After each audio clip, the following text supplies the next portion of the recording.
ಹರಿಹರ ಪಂಚಮಸಾಲಿ ಪೀಠದ ನೂತನ ಶ್ರೀಗಳ ನೇಮಕ ಆಗತ್ತಾ? ಹರಿಹರ ಪೀಠದ ನೂತನ ಮಠಾಧಿಪತಿಗಳ ಆಗ್ತಾರಾ ಸಂಗನ ಬಸವಶ್ರೀ? ಹರಿಹರದ ಗುರುಪೀಠಕ್ಕೆ ಮನಗೂಳಿ ಮಠದ ಸ್ವಾಮೀಜಿಯ ಹೆಸರು ಕೇಳಿಬರ್ತಾ ಇದ್ದು, ಶೀಘ್ರದಲ್ಲೇ ಸಂಗನ ಬಸವಶ್ರೀಗಳ ಹೆಸರು ಘೋಷಣೆಯಾಗಲಿದೆಯಾ? ನಿನ್ನೆಯಷ್ಟೇ ಹರಿಹರ ಪೀಠಕ್ಕೆ ಸಂಗನ ಬಸವಶ್ರೀಗಳು ಭೇಟಿ ಕೊಟ್ಟಿದ್ರು, ಮಾತಾಡಿದ್ರು, ಜವಾಬ್ದಾರಿ ಕೊಟ್ಟರೆ ವಿಚಾರ ಮಾಡ್ತೀನಿ ಅಂತ ಕೂಡ ಸ್ವಾಮೀಜಿ ಹೇಳಿದ್ರು. ಈಗಾಗಲೇ ಹರಿಹರ ಪೀಠದಿಂದ ವಚನಾನಂದ ಸ್ವಾಮೀಜಿ ಉಚ್ಚಾಟನೆಯಾಗಿದ್ದು, ನಿನ್ನೆ ಲೆಕ್ಕ ಕೊಡುವ ಸಮಾವೇಶದ ವೇಳೆಯೂ ಪೀಠದಲ್ಲಿ ಹೈ ಡ್ರಾಮಾ ನಡೆದಿತ್ತು. ವಚನಾನಂದ ಶ್ರೀ ವರ್ಸಸ್ ಟ್ರಸ್ಟಿಗಳು ನೂತನ ಪೀಠಾಧಿಪತಿಯ ಆಯ್ಕೆಯಾಗುತ್ತಾ ಅನ್ನೋದು ಸದ್ಯಕ್ಕಿರೋ ಪ್ರಶ್ನೆ.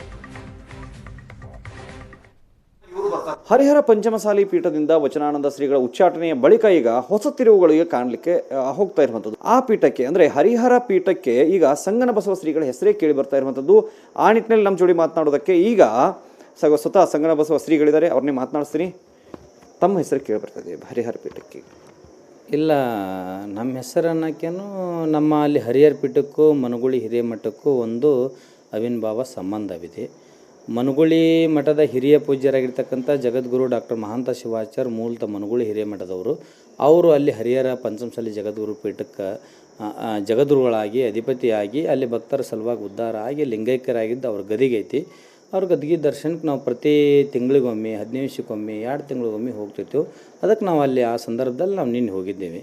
ಆದರೆ ಅದು ನಮ್ಮ ಹೆಸರು ಬರ್ತಾ ಇರೋದು ಮಾಧ್ಯಮದಲ್ಲಿ ಅನ್ನೋದು ಇದು ನಿಮ್ಮಿಂದ ನಾನು ಕೇಳ್ತಾ ಇದ್ದೀನಿ. ಆ ರೀತಿ ಏನಾದರೂ ತಮಗೆ ಆಹ್ವಾನ ಬಂದರೆ, ಟ್ರಸ್ಟಿಗಳಿಂದ ಆಹ್ವಾನ ಬಂದರೆ? ಅಲ್ಲ, ನನಗೆ ಇಲ್ಲಿವರೆಗೆ ಇನ್ನೂ ಆಹ್ವಾನ ಬಂದಿಲ್ಲ ಮತ್ತು ಆ ವಿಚಾರನೂ ನನ್ನ ಹತ್ರ ಯಾರೂ ಹಂಚ್ಕೊಂಡಿಲ್ಲ. ನನ್ನ ತಲೆಯಲ್ಲಿ ಆ ವಿಚಾರಗಳು ಇಲ್ಲರಿ. ಈ ಪಂಚಮಸಾಲಿ 3ನೇ ಪೀಠ ಮಾಡುವಾಗಲೂ ಕೂಡ ತಾವು ಓಡಾಡಿದ್ರಿ, ಕಾರ್ಯದರ್ಶಿಗಳು ಸಹ ಇದ್ರಿ. ಹೀಗಾಗಿ ಆ ಜವಾಬ್ದಾರಿ ತಮಗೆ ಕೊಟ್ಟರೆ ಒಳ್ಳೆಯದು ಅಂತಕ್ಕಂಥ ಮಾತುಗಳು ಆ ಭಾಗದಲ್ಲಿ ಕೇಳಲಿಕ್ಕೆ ಸಿಗ್ತಾ ಇದ್ದಾವೆ. ಯಾವ ಜವಾಬ್ದಾರಿ? ಹರಿಹರ ಪೀಠ. ಹರಿಹರ ಪೀಠ ಅಲ್ಲ, ನಾವು ನೋಡ್ರಿ 3ನೇ ಪೀಠ ಮಾಡಾಗ ನನ್ನ ಜೊತೆ ಎಲ್ಲ ಸ್ವಾಮೀಜಿಯರು ಕೈ ಜೋಡಿಸಿದರು. ನಮ್ಮ ಬಬಲೇಶ್ವರಪ್ಪಗಳು ಹಿರಿಯರು, ಅವ್ರನ್ನ 3ನೇ ಪೀಠಕ್ಕೆ ಮಾಡಬೇಕು, ಸಮಾಜದ ಅನುಭವಿಗಳು, ಕಾಶಿ ಪಂಡಿತರು ಅನ್ನೋ ದೃಷ್ಟಿ ಇಟ್ಕೊಂಡು ಅವ್ರನ್ನ ಜಗದ್ಗುರುಗಳು ಮಾಡಿದೆವು. ಅದಕ್ಕೆ ಯಾರೇ ಅಲ್ಲೇ ಇವತ್ತು ಅಲ್ಲೇ ಅಲ್ಲ, ನಾವು ಬೇರೆ ಬೇರೆ ಮಠದ ಕಾರ್ಯಕ್ರಮಕ್ಕೆ ಹೋದರೂ ನಮ್ಮ ಆತ್ಮೀಯತೆ ಇರುವಂಥ ಪರಮ ಪೂಜ್ಯರ ಜವಾಬ್ದಾರಿ ಕೊಟ್ಟರೆ ಅವ್ರ ಮಠದ ಯಾವುದೇ ಜವಾಬ್ದಾರಿ ಇರಲಿ, ವೇದಿಕೆ ಜವಾಬ್ದಾರಿ ಇರಲಿ, ಪ್ರಸಾದ ಜವಾಬ್ದಾರಿ ಇರಲಿ, ಬೇರೆ ಬೇರೆ ಸನ್ಮಾನಿತ ಜವಾಬ್ದಾರಿ ಇರಲಿ, ಅಲ್ಲಿ ನಮ್ಮ ಆತ್ಮೀಯತೆಯಿಂದ ನಾವು ಸೇವಾ ಮಾಡಿ ಹರಿಹರ ಪೀಠದ ಜವಾಬ್ದಾರಿ ಸಿಕ್ಕರೆ ಅದು ವಿಚಾರ ಮಾಡ್ಬೇಕಿನ್ನ ಮಾನ್ ಸ್ವಾಮಿಗಳು ಏನು ಅದಕ್ಕೆ ನಮ್ಗೆ ಆಶೀರ್ವಾದ ಮಾಡ್ತಾರೆ, ಏನು ಹೇಳ್ತಾರೆ ಅನ್ನೋದು ವಿಚಾರ ಮಾಡೋಕೆ ಒಮ್ಮೆ ನಿರ್ಧಾರ ಮಾಡೋಕ್ಕೆ ಬರೋದಿಲ್ಲ. ಅದನ್ನು ನೋಡೋಣ, ಅದನ್ನು ಏನಾಗ್ತದೆ. ಲೆಕ್ಕಾಚಾರವನ್ನು ಕೊಡೋ ವಿಚಾರದಲ್ಲಿ ಸಾಕಷ್ಟು ಗೊಂದಲ ಇದೆ. ಈ ನಿಟ್ಟಿನಲ್ಲಿ ವಿಚಾರಣೆ ನೀವು ಸಹ ಭೇಟಿಯಾದರೆ ಏನು ಕಂಡು ಬಂತು ನಿಮಗಲ್ಲಿ? ಅಲ್ಲ, ಲೆಕ್ಕ ಕೊಡೋ ವಿಚಾರ ಅವರು ಟ್ರಸ್ಟಿಯವರು ತಮ್ಮ ಅಲ್ಲಿರುವಂಥ ಆಡಳಿತ ಮಂಡಳಿಯವರು ಎಲ್ಲ ಭಕ್ತ ಸಮೂಹವನ್ನು ಕರ್ಕೊಂಡು ಅವರು ನಿನ್ನೆ ದಿವಸ ಅವ್ರ ಲೆಕ್ಕವನ್ನು ಕೊಟ್ಟಿದ್ದಾರೆ. ಲೆಕ್ಕ ಕೇಳುವಂಥ ಅಲ್ಲಿ ಆ ಭಾಗದ ಕೆಲವೊಂದೇನು ಇನ್ನೊಂದು ಬಣ್ಣದ ಭಕ್ತರಿದ್ದಾರೆ, ಅವರು ಅದನ್ನು ಲೆಕ್ಕ ಕೇಳಿ.